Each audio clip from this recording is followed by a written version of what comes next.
Mr. Bakary Diallo, thank you very much for your time.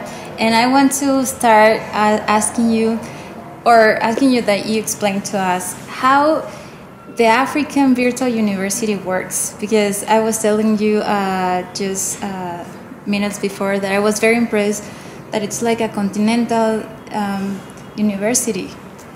So how you work? Thank you very much. The African Virtual University is an intergovernmental organization. It means that it belongs to countries, many countries. We have 19 member countries. 19 member countries. Those countries have signed our charter, which is the same as our constitution, to be member countries. However, we work with 30 countries.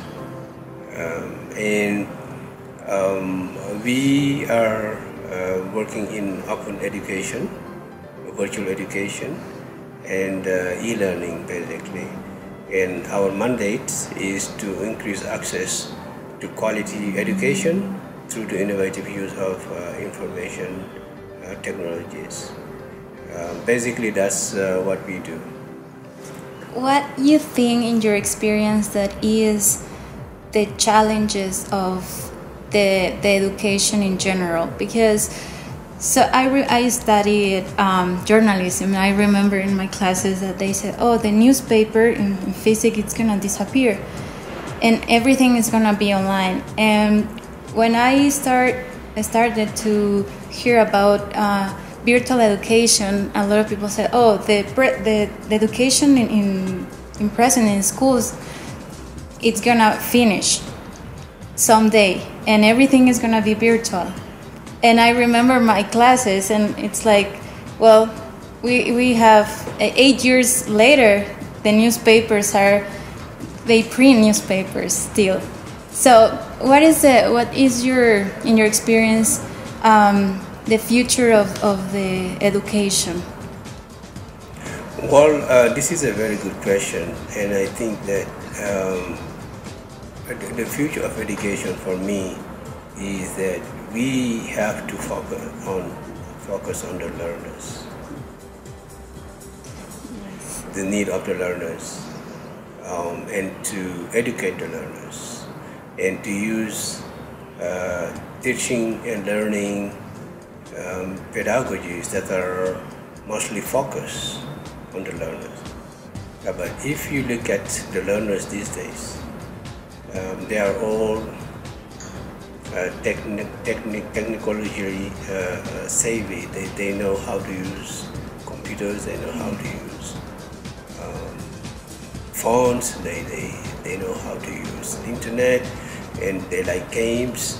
So I believe fundamentally that which way we may think about it, that the new technologies have a big role to play in education, and we cannot ignore that.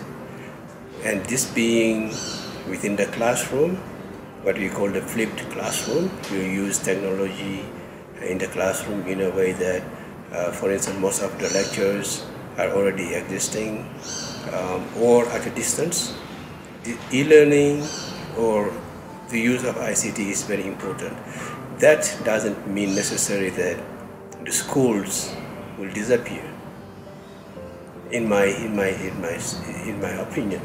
But I think that we will have to find ways to use new technologies within the school to improve what we are doing, but also to use new technologies to provide education at a distance to those who cannot afford to get education, to be more inclusive, and also to make sure that, you see, today we are talking about the 21st century skills. And the 21st century skills, there are many, but those who are related to technology are many. So in any way, I don't think that we cannot ignore the role of technology in the schools. But people do not have to be afraid. It's a change, it's normal. like everyone at home will use Skype. Yeah, it's true. It's normal. Or people will use different things. So why do not use the innovation in education? So that's a question. People should accept it. And also, a lot of people have afraid to. I heard that now everybody is on the phone during like eating, and they're on the phone, and sometimes like I think it's they have like afraid to lose the contact, right? Like the presence, because we have like other life in the virtuality. So, and in the education, it's like the technology, like it's too like running too fast, that sometimes we are not finished to learn something that when other thing it's coming out. So how you do in the African Virtual University to focus only in the technology and combine the technology, the skills and people and the learners and the teachers, and everybody works together? Well, you see, we are seeing new habits of people, how they deal with technology. They are always on their phones. People fear that maybe the way we socialize will be affected by technology. So there are two sides to it.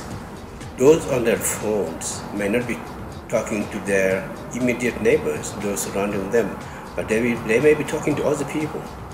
It's our nature to be communicating, and our friends today may not be here in the city. It may be anywhere else, and we communicate everywhere. But that is just a remark.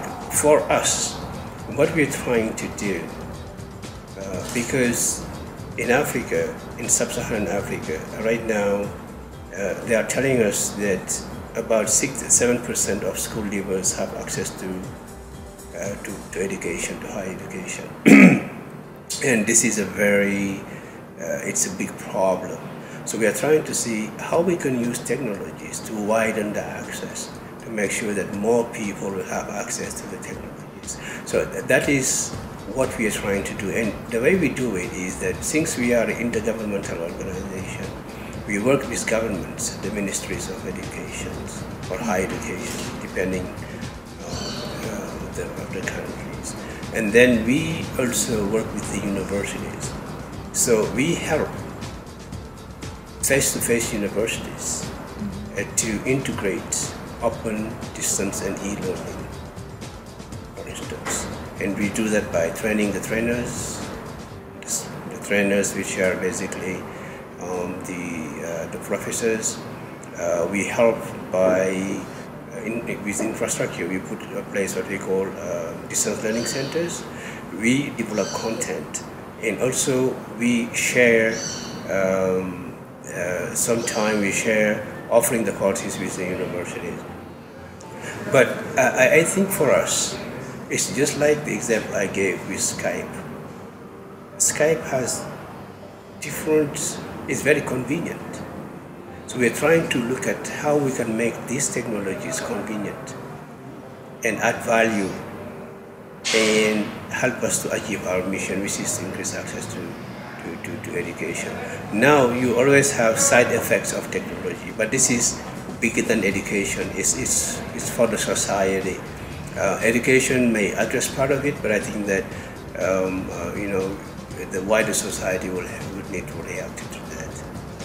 Why you decide work in the education area? That's a very good question. No one asked me that question before. That's because I think that personally I've been very lucky to have a good education, and I think that education provides a window to the world, and not only to the world, but it helps to increase your knowledge. It helps to we are a better person with knowledge and skills. And I feel like it's important because if you look at in Africa, you have, in this continent, it's where the enrollment rate is lowest, it's one of the lowest in the world. So my passion today is to help and assist to provide education. And perhaps this run from since I was a child, I always want to communicate and help, and that is what I'm doing through education these days. And the last question is, what you think about this International Education, Distance Education Congress? I know that you have like only 3 days here, but Monday was your conference. What do you think the things that you see?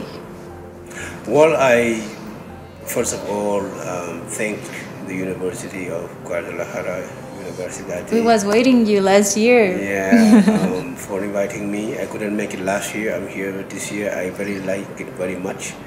Everyone here is very nice, and I have learned a lot through what you're doing through education, especially with distance education. I think conferences are very important in order to sustain, in order to advance the cause of distance education. And I'm very impressed that your university has been, the University of Guadalajara has been doing this for 22 years now. And I would like to commend the Rector to continue doing this work. It's very important because not only we have to, in this field of distance education, we need to provide courses, but also we need to sensitize. But we need also to have conferences so that we can do research and development and advance the cause of distance education. So I'm very happy to be here.